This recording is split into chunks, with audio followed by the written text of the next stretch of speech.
нас полностью сегодня отстранили от участия в организации функционирования этого образовательного учреждения. То есть и в админсовет вы также не войдете? Мы ничего не знаем.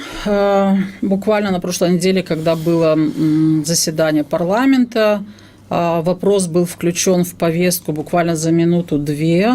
И вот только там на сайте мы смогли увидеть проект протокола, который был разработан и был подписан. До этого у нас не было доступа к этому документу. И очень много вопросов, которые остаются без ответов.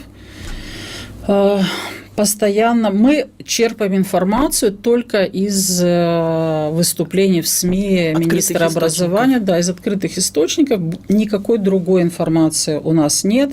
И мы постоянно слышим о том, что министр подчеркивает принципиальную позицию министерства, что обучение будет вестись только на румынском, турецком и английском языках, а ни в коем случае на русском. И, конечно, у нас вызывает это большую обеспокоенность, эта ситуация. Как вы знаете, мы на прошлой неделе закончили официально переговоры с турецкой стороной, приняли государственное решение. И значит, что все уже можем открывать. Колледж мы были готовы и в этом году открывать, мы деньги заложили на это, но сами переговоры они продлились подольше. Там было несколько пунктов, которые долго обсуждали с турецкой стороной.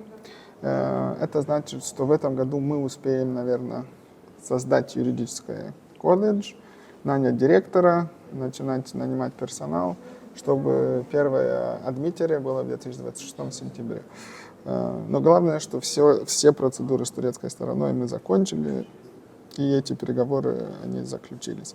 Язык преподавания будет румынский с турецким и с английским.